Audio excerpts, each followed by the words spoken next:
Well, welcome back to the PDPW Dairy Signal. On behalf of professional dairy producers, we're certainly happy to have you back here today, where we're going to be really diving into some things that are really important for our farm businesses, the dairy sector, and it's all about information and how we utilize this information and how we set ourselves up for the greatest success moving forward. If we're transitioning, managing, leading, it all comes down to information and how we can utilize it. And today we have two great experts that are going to go back and forth on a high-speed dialogue.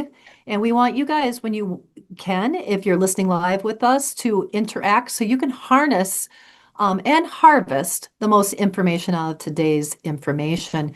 Simply go to the dialogue box, ask questions, and as we go, we'll integrate those questions in real speed and real time into today's dialogue. We have Tim Schaefer, and Tim is with a certified family business. He's an advisor with Encore Consultants. And Tim is a regular here within Professional Dairy Producers, a friend that's been very helpful. Boy, if you're looking at hiring a consultant that can help you with transition and steps and making that business run smoother, Tim Schaefer definitely has the information for you and is a great colleague. Joined by Tracy Widmeyer, and he's the co-founder and CEO of Grip Ag. Guys, give us a little bit of background on yourselves. Let's just get to know each other a little bit. Tracy, I want you to go first. Tell me where you're from, how did you find yourself on the Dairy Signal, and what do you know about agriculture? Yeah, so I am from a small town in Wisconsin called Kewaskum. It's about an hour north of Milwaukee. I grew up on a farm near there in a little town called Allenton. We did some poultry, row crops, a little bit of dairy on my grandpa's farm that adjoined it. And then I sort of had this detour into technology. Been doing that for 20 years and had an opportunity to sort of bring my technology expertise back to agriculture and sort of blue collar industries, and landed at a company here called Grip that I started to help track equipment and operational activities on the farm. And loving every minute I get to put my boots on and walk into the office in the field with a farm. It's never been a better day. So as we move into the session where we're talking about some of the new technologies and, especially with some of the headlines that we have about, we've got so much data in agriculture. There's a lot of interest in it, but how do we integrate that information, utilize it in our businesses? We'll be looking forward to what you bring, not only in your background, but from experience in working with other businesses in agriculture. And Tim, I think of you as one of those experts that can integrate anything into a business, from the people side to the numbers, the technology, and making it all flow. Tell us how you got to where you are right now, your background, and what you're most excited about today. Yeah. So background, grew up on a family farm, and at that time, I know this is probably not going to align very well with a lot of people in the audience, but I got really bored driving up and down a field at a couple mile an hour cultivating corn. And this was back before auto steer and everything like that. So I went off to college and got a finance degree, and really never looked back. Family farm's doing great. But my passion has always been really on the farm. And so we really focus on the sustainability of family farms, and really helping them get from one generation to the next, but also doing it maybe not just like asset transfer, but also just helping them run a stronger, more vibrant business. So Awesome. Well, I'm going to get out of your way today. I'm going to remind all those that are listening that we have the opportunity for them to really interrupt in a good way, ask their questions, and help steer this along. Or if you're listening via recording, you can always follow up with our presenters. We bring to you the best resources on a topic that we can find in the industry. None of this would be possible without the partnership and the hand-in-hand relationship that we have with our national sponsors. And make sure that you take some time to show gratitude to them when you have the opportunity of doing business. I'm going to hand the steering wheel over. Tim, Tracy, take it away. Thank you. First of all, we just thought we'd start out with sustainable family farms. And you probably, we've talked on this slightly before, but I think information fits into one of these buckets. And real briefly, we'll go through them. So we have to have family alignment, family unity. And that's where we going as a family, where we going as a business. Can we get along? Do we want to work together?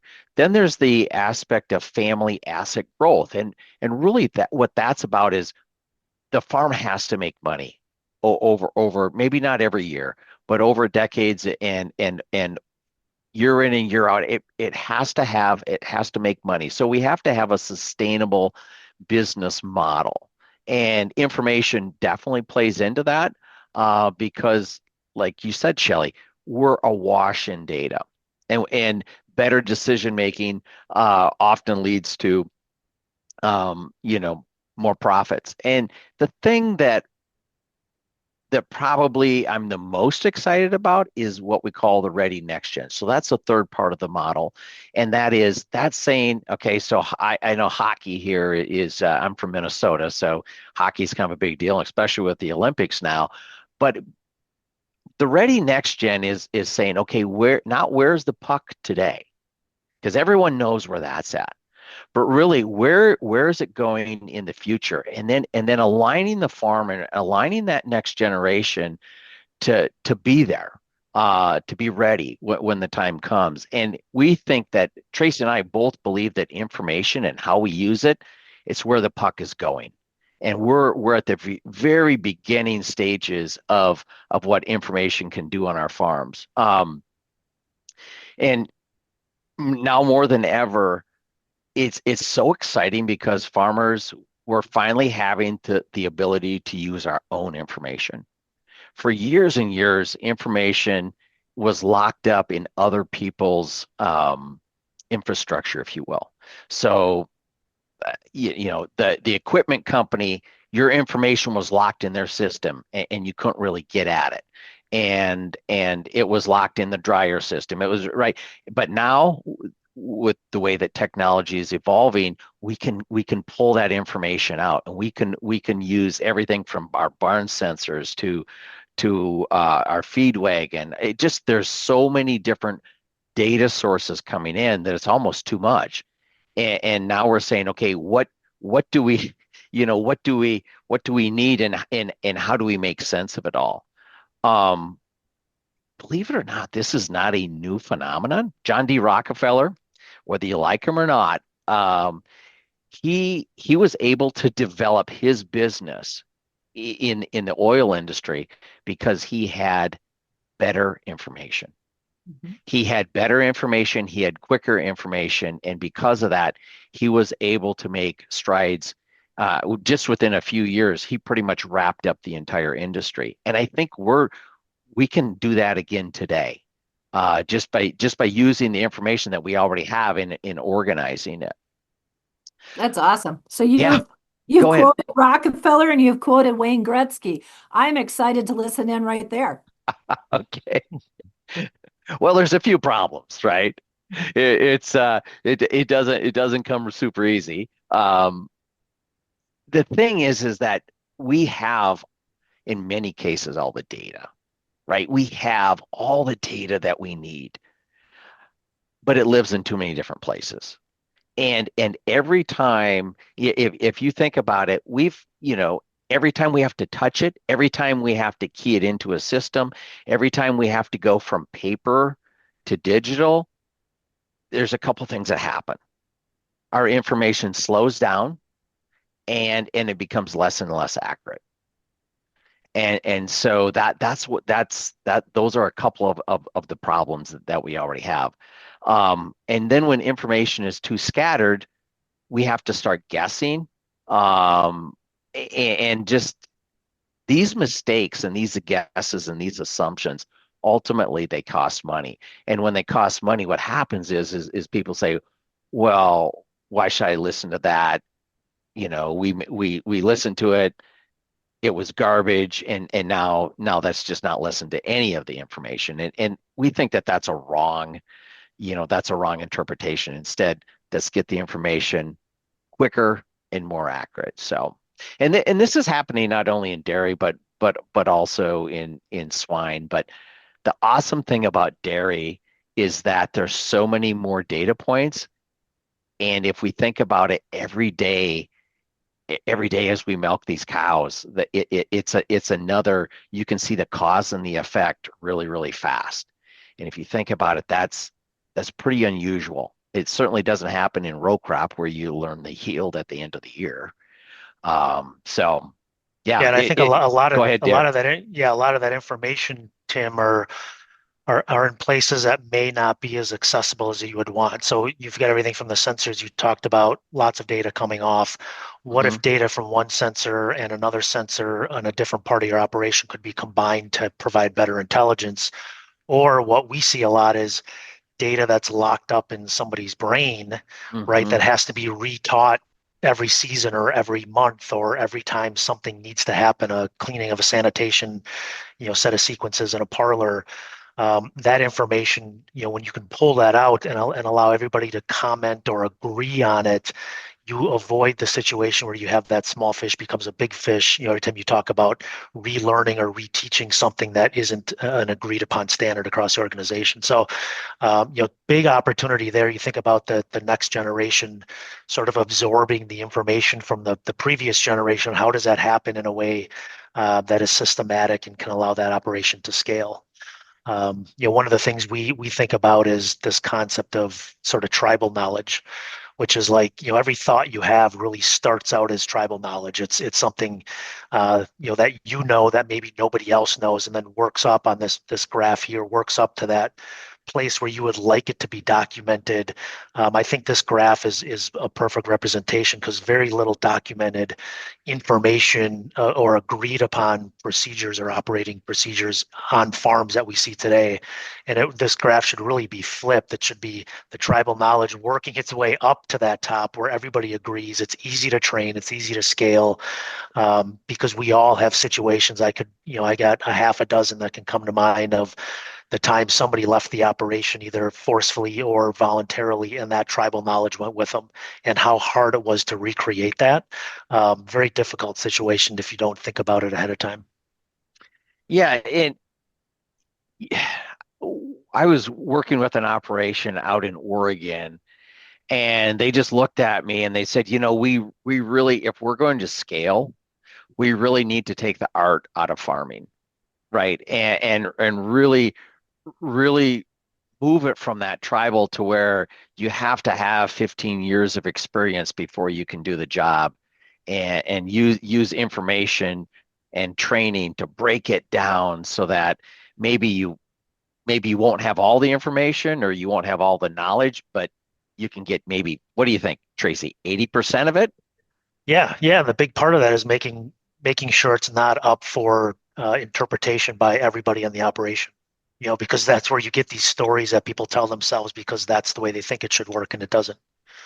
And where does that noise get trickled out then? I mean, it sounds like we went from a enterprise within agriculture that it was all tribal knowledge and not the data points that we have now with all the information being collected, to a point where in some cases we've got so many data points that there's just a lot of noise, and people might perceive that as being garbage and still make up their own story. Where Mhm. do we transfer and organize? Well, it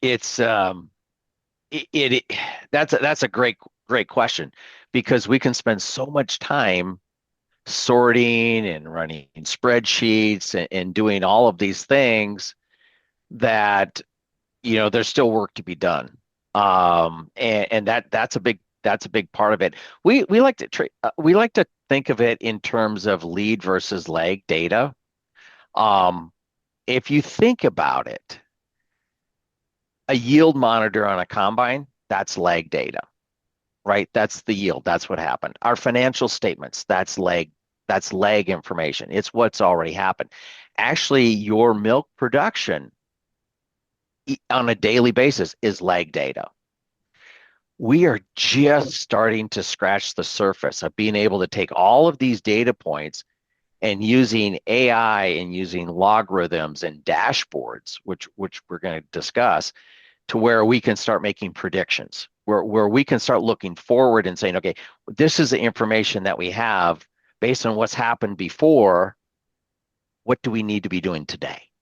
And Yeah, we and are we we are right on the edge of that. yeah, yeah, because we sort of think of what we we coin sort of operational smells. Like if you have people Ooh, I running like off it. I doing their like own it. things, and even if you think you have the operational awareness and everybody's on the same page, one of the signals that that isn't true is people running off doing their own things, interpreting the information that wasn't a collective decision. And so anytime you see that, you often have to step back and wonder what else could we be doing to now bring more sort of order to what we're doing. Yeah. Yeah, really, really good. What'd you call organizational smells? Yeah, yeah, something that doesn't feel or smell right, but it's an organizational, signal that can give you some hints. Yeah, I love it. I love it. Well, Yeah, it I've been isn't using. this Go ahead. feels bad. It's this something smells bad here. Is that what you're saying? Yeah, That's how they're yeah, writing? yeah. It's like the intuition, the hunch. Like, I don't know what it is Hey, exactly, but something is giving me a signal that something's not right. The spidey sense, maybe, huh? Yeah, yes, Yeah. The it, but a lot of this is changing, like just communication in general. So we've been talking about sensors and all this and that, but I just go back to my dad. So my grandfather literally kept everything in his head. He didn't have a notepad. He didn't. I mean, he really didn't. Then my dad, he was fairly progressive, and he had this notepad, and he kept it in his pocket, and he would write stuff down, and we hated that notepad because that was usually our task list for the day. Um, and but we never knew what was in it, right? And that's a problem, right? Because it was kept, it was still the information was siloed. And then we kind of went into things like whiteboards. Whiteboards, they're in shops, they're in parlors, and there's still a place for whiteboards. We're not saying do away with whiteboards, but now with technology, we can even shift it more. We can shift it so that that whiteboard, we don't have to go to a spot to see this information. So some of the best communication is in real time. So as things change on the ground or during the day, instantly updated. It's accessed everywhere. There's also archival properties to a lot of these tools today, to where it's like, well, what happened 2 years ago? What happened last year? So we can look it up. We can look up who said it, who did it, all of that. And tracking not only, accountability. It comes up a lot. Up a lot in PDPW. I talk about it a lot, but this really helps that as well, or a good communication tool, because it's like, who's in charge of this, right? And then what was actually done, or what should be done? What are our next actions? Um, and then communication tools. If there was one thing that I wish I'd learned in school, it was Spanish. It was another language other than the German that I took in college, right?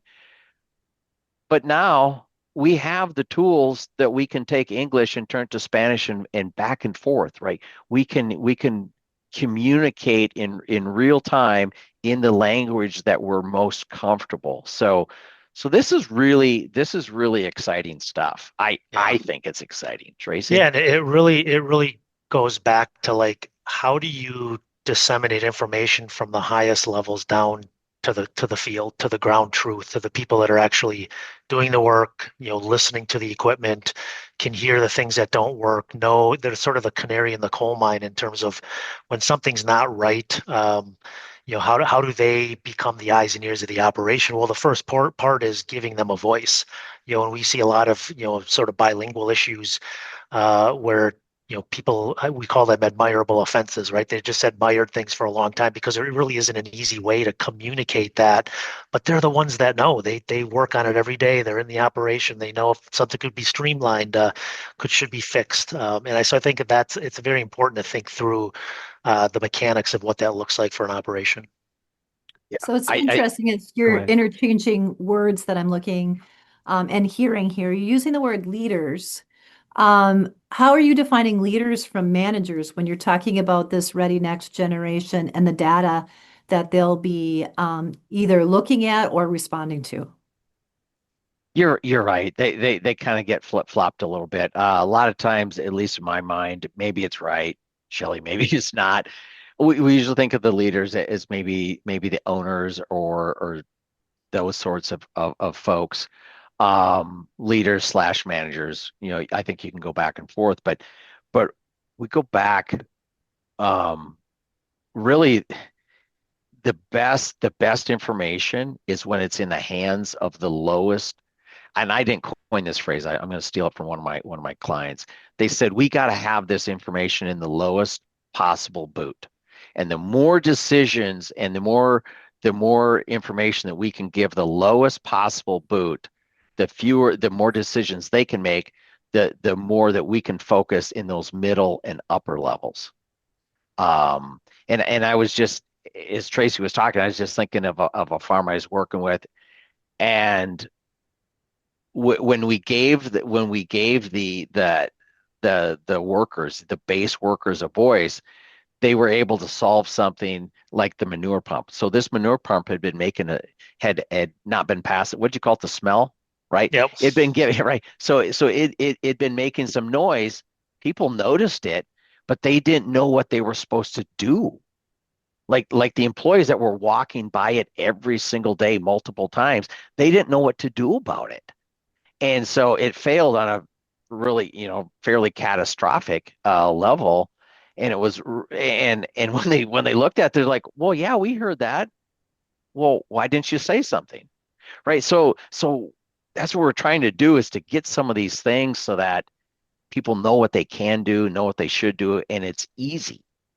Yeah. Because we can't expect our employees, leaders, or the lowest boot to remember things, and then bring it to a spot and remember it at the meeting and write it on the whiteboard.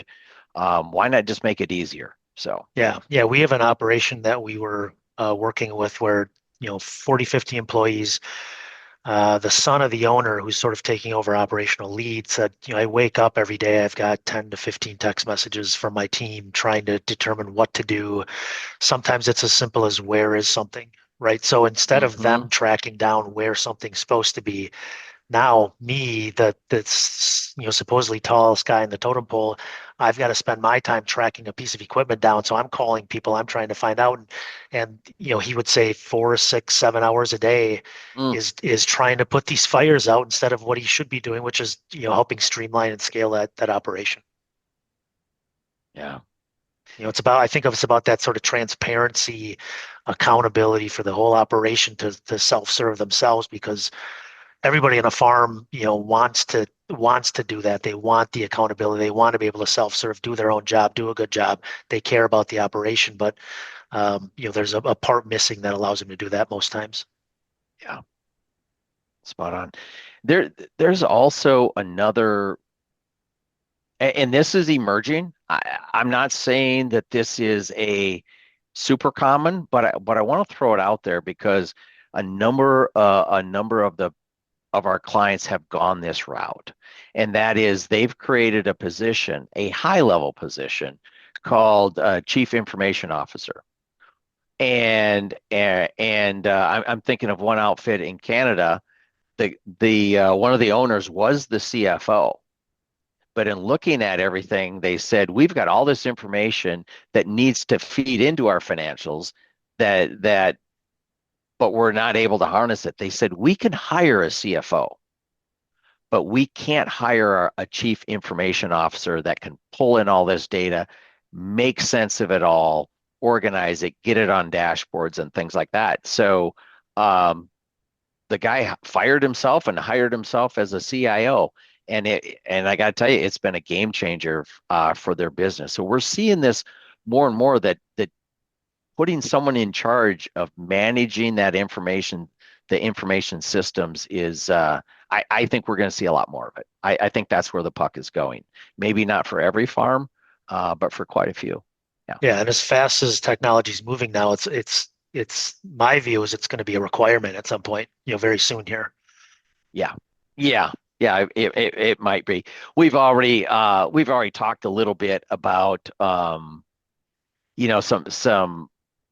when we have information, moving it from lag versus lead. And I'll just use one because in the dairy industry, you know cattle do better, cows do better when they're fed. And so a data point is how often, and we can measure this now, right? We can measure how often was that feed pushed up, and not only how often, how many times a day, but was it within a certain window of time, and feed that into a dashboard. And that is actually a lead predictor of output.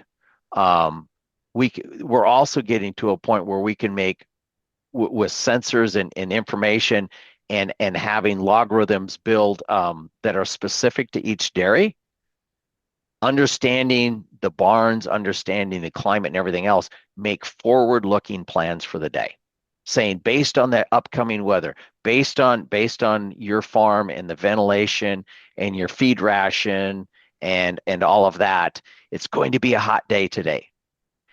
Make sure that they have water. Make sure that you walk the pens more often, and maybe cut back just a little bit on rations because they're not going to eat it.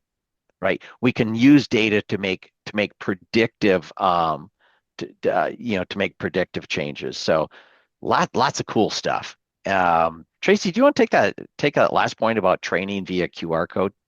Yeah, so one of the things that we see quite often sort of goes back to that tribal knowledge concept is being able to leverage information at the point of need. And so one of the ways we think about that is, today creating a video is something accessible to just about everybody. I mean, there's all sorts of social media platforms where you can create little videos, but imagine if that process could be done by the 40, 50, 60-year-old folks on the farm to talk through a training or how to do an equipment inspection, or where that 12th grease zerk is that nobody can find.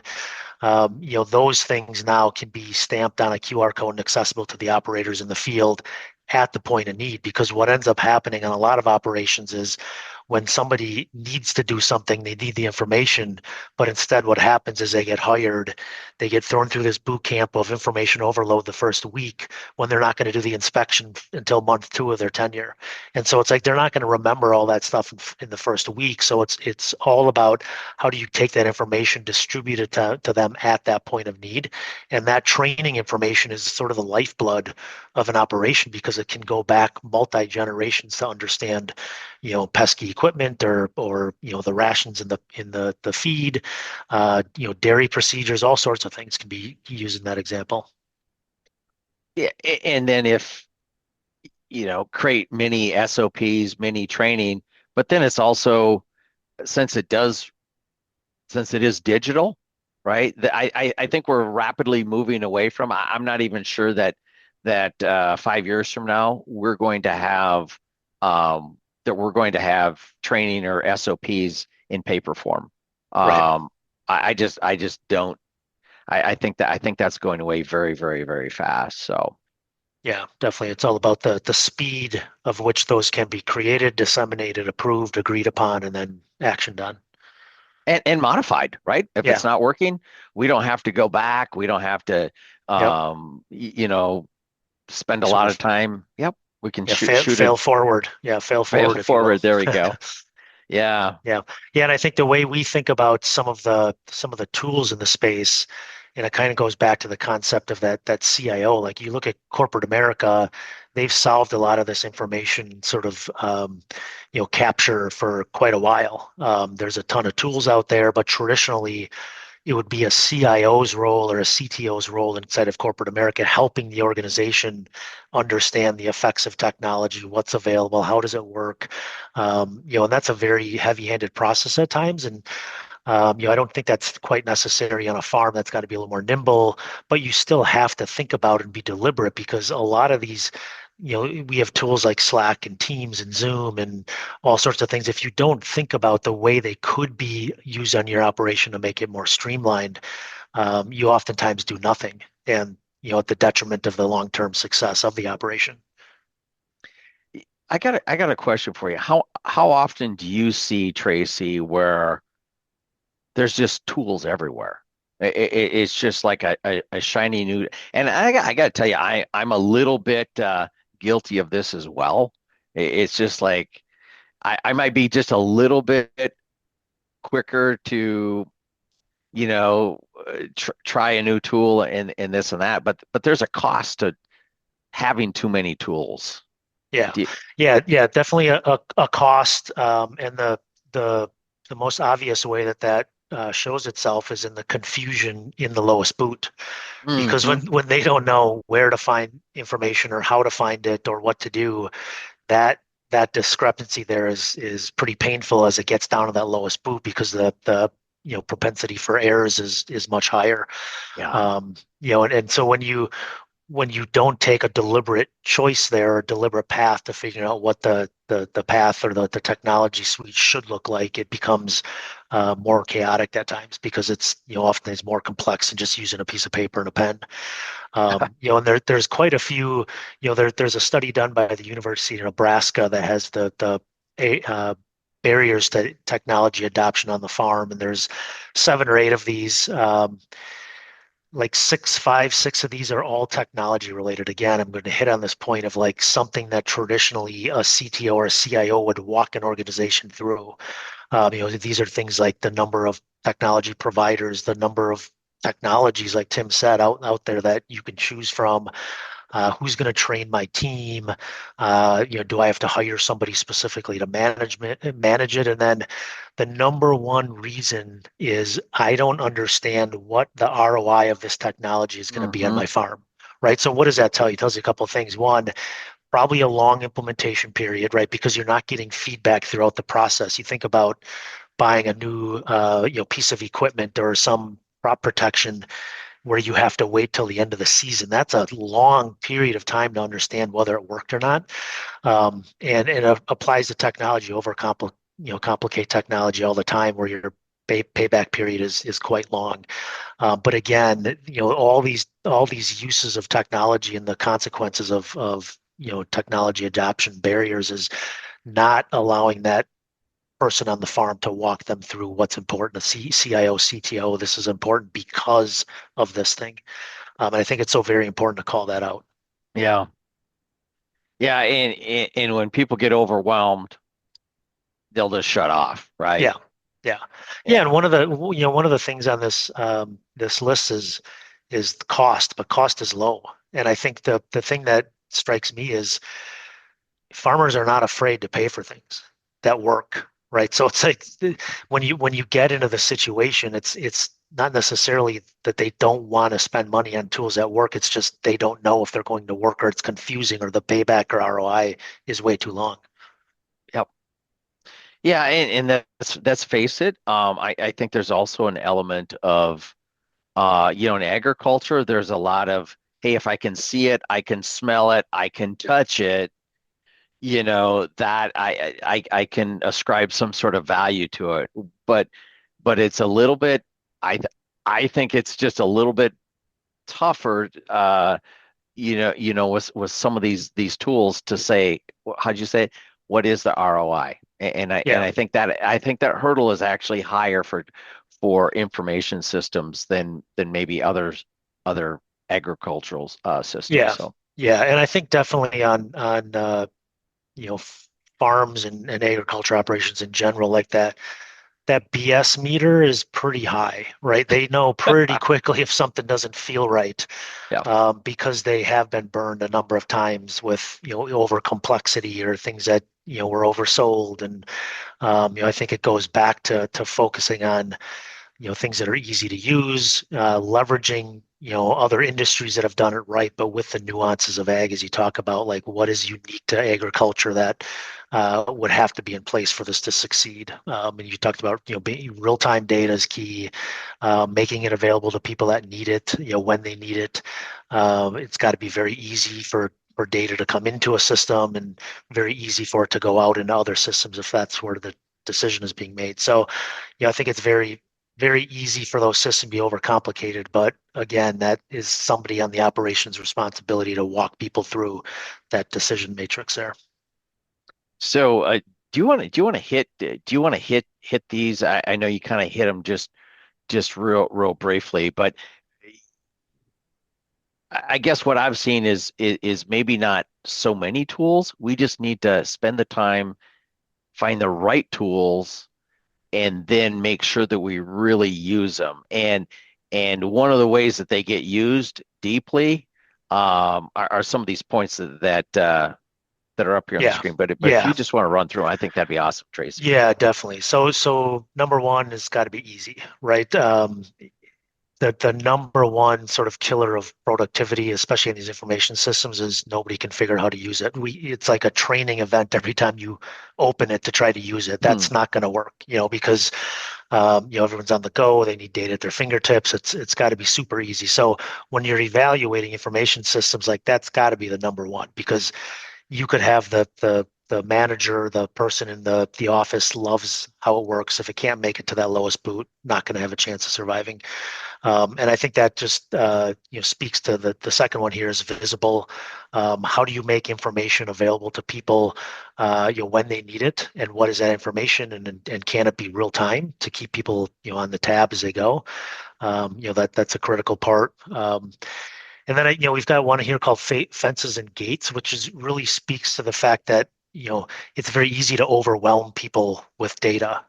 And so how do you think about making data accessible to a portion of the operation when they need it and at what level? Maybe the person in the office who's collating some information and reporting on it doesn't need to know the ins and outs of what happened in the field, but that field data is important to roll up to that person. And so you want to think about the levels of an operation and who needs access to that information, which flows into the dashboards, which is again a portion of making it easy to consume, easy to understand, and easy to digest. And I think that goes back to sort of thinking about technology as something that applies to everybody. We've had an operation that bought a very expensive piece of software to do equipment maintenance, and they were coming off of paper. And what ended up happening is the software was so complex. They would use one person would use the software. They'd print out a paper form out of the software, give it to the mechanic. The mechanic would fill it out, give the paper form back to the person, then he'd type it into the software. So it became a very expensive data entry tool instead of self-serving an operation that could do it themselves. Mhm. As you were talking through fences and gates, I think also in whenever we're dealing with livestock, um, something that I'd like farms to think about, and that is the security of their data. So you have so if let me just use an example. So if you're using a piece of software, and let's just say it's messaging, texting on the phone, um, what happens to that information if they become disgruntled? Are they forwarding it on? Are they sharing it? Is it, can you lock it down? Right. I think that's going to be really, well, it's important now. It'll be even more important as more information is in probably more hands. We need to be able to keep our hands around it so that if that employee leaves employment, either voluntarily or involuntarily, happy or grumpy, um, it's not going with them, right? Because Yep. because we need to retain not only our tribal knowledge, which information is power. Yeah. We can't have it going other places. Yeah. So Yep. Definitely. A lot of that stuff will, currently in a lot of operations escapes into these personal accounts, right? So there you don't even really own it once it's in someone's own Gmail account versus a corporate account maintained by the operation. It's a different story.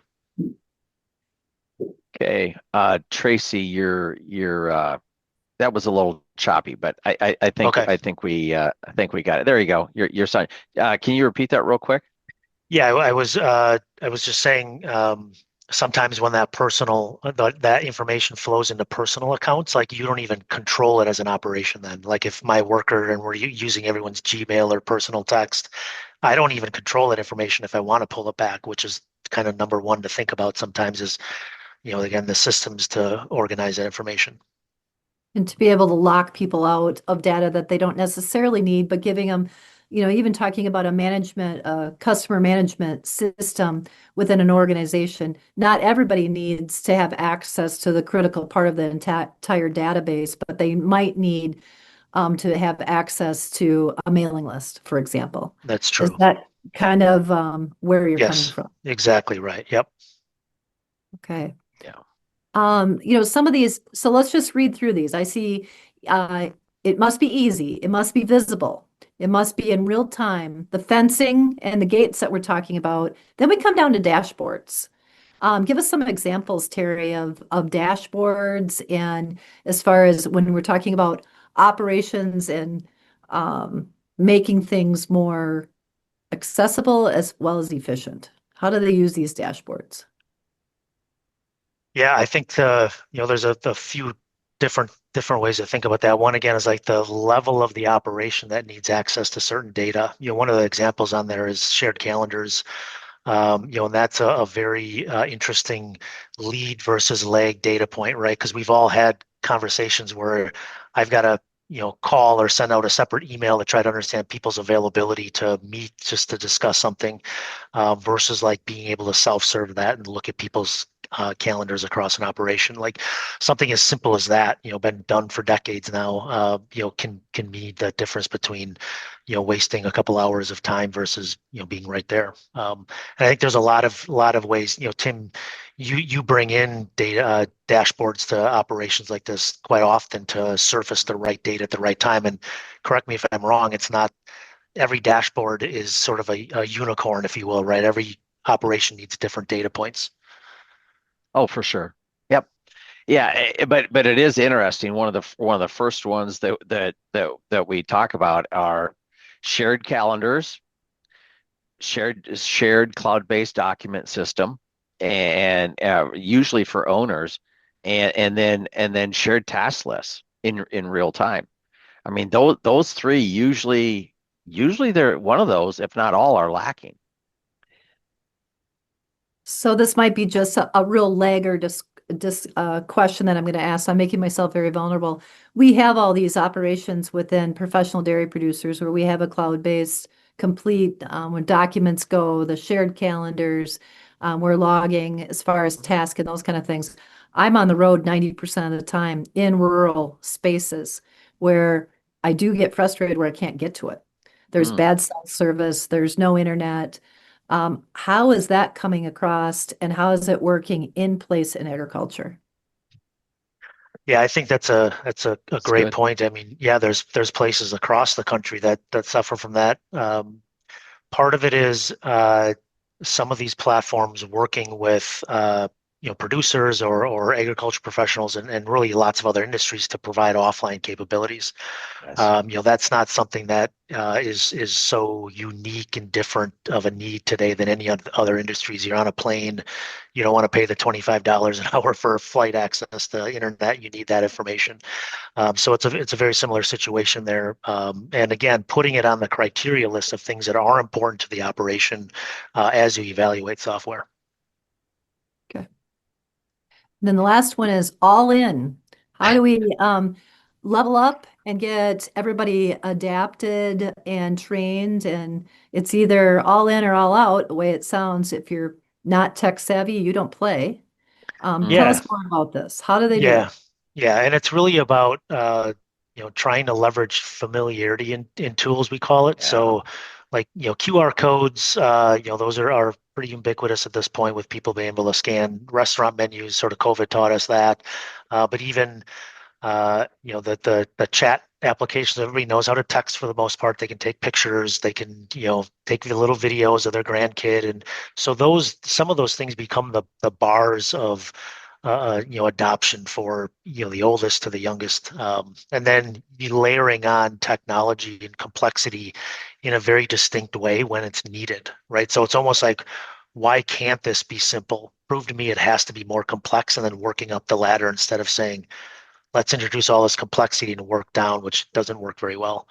And that kind of leads into the what we call as our, it's not really a wish list of technology on the farm, but it's like a must-have list. Again, familiarity, keep it simple, uh, keep the setup, bare bones, because again, 3 6 month setups means you're 3/4 of the way through the season sometimes before you even know, what you have or does it work or, what's the ROI. It's got to be something that is familiar and leverageable by the entire operation to pull the tribal knowledge out of the few people that own it. And then, one of the big things we sort of think about is just the costs. The different ways to charge for software, different ways to make it accessible, all again, like meeting that ROI barrier as quickly as possible. Yeah. Right. I see. Keep it simple, keep it common sense, keep it usable. Yeah. Yeah. Yeah, that's exactly right. Because it has to get used, right? If everyone's not on board, if somebody's going around with a notepad and they're refusing, they're refusing to leave that, and the other ones are refusing to leave the other, right? There has to be some sort of meeting in the middle. But I'm just thinking of it was outfit that we worked with about a year ago. They were so dug in. One loved the Google platform, and one loved the Microsoft platform. And so they were trying to have this mashup. Like some of their documents were, some of them were Excel, and some of them were whatever Google uses, and their email was set up here and it was set up there. But they were really dug in. They were really invested deeply in what they wanted. And yeah, it's a struggle. It's a struggle when not everybody's on board with one direction. Yeah. Yeah. Yeah. Right. The So, and I like your thought about also, Tracy, about, would you say, keep it bare bones? Yeah. And I wonder if you do that, I'm gonna guess that they'll once they start using it to say, hey, can this do something more, versus you telling them that it can and they're going Right. too much. Right. Or Yeah. you put everything in there from the start and then nobody can figure out even what it do. They ask the same question, because it's too complex. Yeah. Cool. Yeah, so yeah, we're getting to the end. So if there's any questions that are popping up, now's probably the time. But yeah, there's a great advantage. I guess we think that there's a great advantage. We just need to unlock it and use it. Um, and we can use our own data. We don't have to rely on others. And I think that farms will be more powerful, uh, more nimble, maybe the Rockefeller method, if you will, when they can use their own data, because that's the data that counts, right? The it doesn't really matter what your neighbors are doing, because their setup is going to be slightly different. What counts is the cause and the effect of using information on your own farm. So I believe it with all my heart, and that's why I asked Tracy to come on, because we're just seeing information. The people that use their information, I think in the next 10 years, there's going to be, it could very well separate the winners. It really could. I believe that, because we're just that the stuff that's in the pipeline that isn't even out, that's being worked on, it is phenomenal. It's really exciting when you have these conversations with these CEOs of emerging information systems. So Yeah. Yeah. And I think that's it's where we're at. important Go to ahead. get that flywheel going. I mean, you look at the varying state of operations. You could easily go, oh my God, like I've got to bring all these things in at one time. Like I don't, that's absolutely not necessary. Like pick your No. biggest pain point, the velocity of things that change the most. Start there, watch the flywheel build, readjust, tackle the next thing. And I think through that process, you'll be surprised at the gains you can make. Cool. so as you guys are doing a wrap up here and we're calling for questions, a lot of what we've talked about today in the changing world of information and integrating information from our farms and being able to utilize this data in a way that makes us better managers and leaders of our teams reminds me of a book that's called Thank You for Being Late, written by Hmm. Thomas Friedman. And he, in that book, references numerous times the dairy industry. So how the dairy industry has been a pioneer of in the food system, but also how it's pioneering the way that we teach and we hire. So we're not Hmm. necessarily hiring people that have a higher acumen in technology, but they have the ability and the desire to be able to train their technology and to lean on it as a simple tool to allow them to fast forward in their thinking. I love it. Can you kind of elaborate on how you see this integrating? You've talked a little bit about training through the Mhm. QR, but when we're hiring, what are some of the skills that might be different? Or in the education system, how is this going to maybe migrate so that we can better utilize faster technology and the current state of where we are right now, even in AI? Yeah, I mean, I would say the first way I would think about that is when people are evaluating technology, looking at technology, it's really about having humility and curiosity. Because if Mm. you think you know all the answers in technology, like I trust me, in a month you're not going to have the answers. It's moving that quickly, and so you have to be willing to ask the questions, be willing to challenge your assumptions, and then be very curious at what is coming next. And you pair those two together, and you get into this sort of perpetual cycle around somebody who's not satisfied where they are today is willing to jettison the history of decisions that have been made in support of choosing another path that is going to propel them forward. Man, has there ever been a more exciting time? I know that in agriculture, there's some challenges right now, but I cannot ever in my career remember a time when food and dairy was best positioned as being an answer. But now that we've got the technology, we've got data points that we can prove, benchmark, and build on, as well as the technology allows us to faster integrate this. I wish I could go back and be at the beginning of this dynamic career. Those who are just stepping into it have the world by the tail.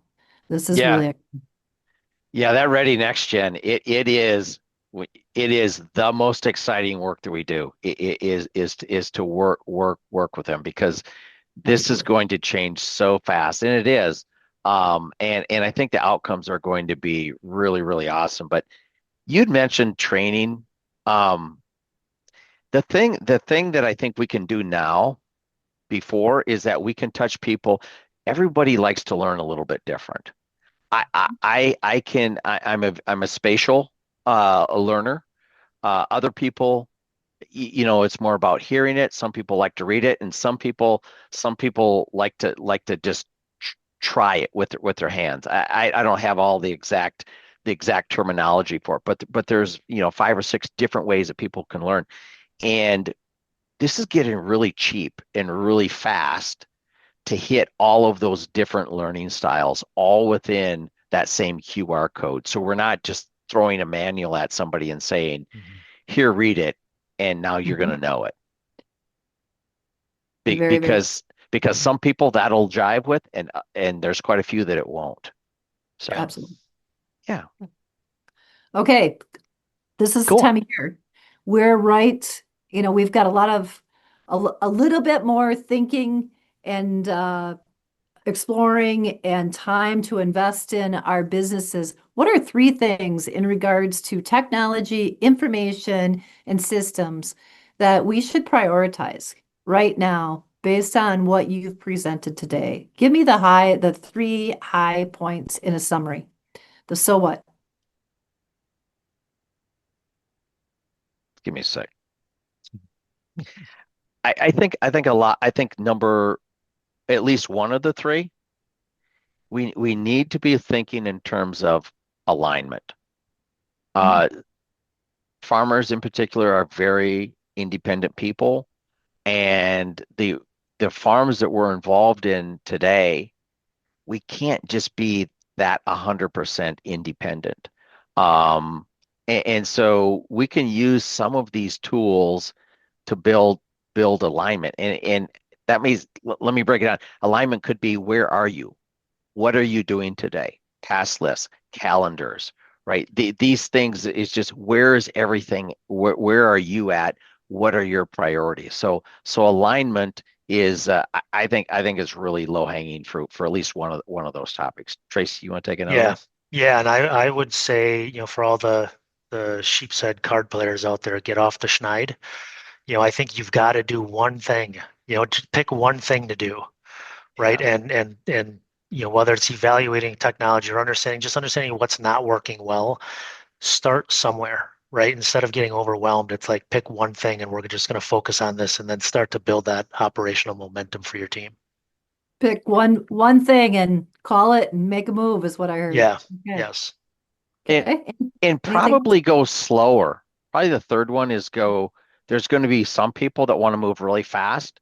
Maybe it's that ready next gen and they've done the research and they've really done a good job, say, but no one else has. And so in order to get that buy-in, sometimes it has to go slower than what some people would like. And Yeah. so some people got to speed up, some people got to go slow. So I think it can't just go fast. Even though things are changing fast, the decision to go a route and the implementation sometimes needs to go fairly methodical. And some people Yeah. are going to see that as slow. Yeah. There was a Blue Angel pilot I was talking to about a year ago. He said, uh, slow is smooth, smooth is fast. And that's how they approach everything they do. And I think that's to your point, Tim. Take your time, be deliberate, which is going to pay dividends down the line. Yep. That is awesome. That is awesome. So as we wrap up today on the Dairy Signal, I want to say thank you to Tracy Whitmire as well as Tim Schaefer. Tim, I want to make sure that I call out Encore Consultants. You've been a great partner with us. And Tracy, GRIP, two great resources. If you want more information, PDPW will allow you to be able to follow up directly with these two. You can go back to the Dairy Signal, listen to it, and also watch it on the replay. The information is there, or just kindly contact professional dairy producers. We'll make sure we make the connection. Connection with information. That's what professional dairy producers does. It provides information, education, and communications for the success of the dairy sector. And we believe it's one person at a time. And that's what we're geared up for. Next week is the PDP Business Conference in Madison, where we, in the course of less than 40 hours, will bring you 50 sessions, over 50 speakers, keynotes. And the idea right now is to meet us where we are in the dairy industry that helps position you, your business, and your family ahead. We know that we've got some real opportunities. It's an exciting time in the dairy industry, and with those dynamics can come some pain points. And what we can do is help give you the information to help set your brain in a space that you can leverage every opportunity that comes to you in 2026 and beyond. So we hope that we'll be seeing you next week. We know that we'll be taking a week off from the Dairy Signal and coming back. But again, hearty thank you to all of our national partners that make this episode of the Dairy Signal and all the work we do possible. Signing out from professional dairy producers, make today your very best. Thank you, gentlemen.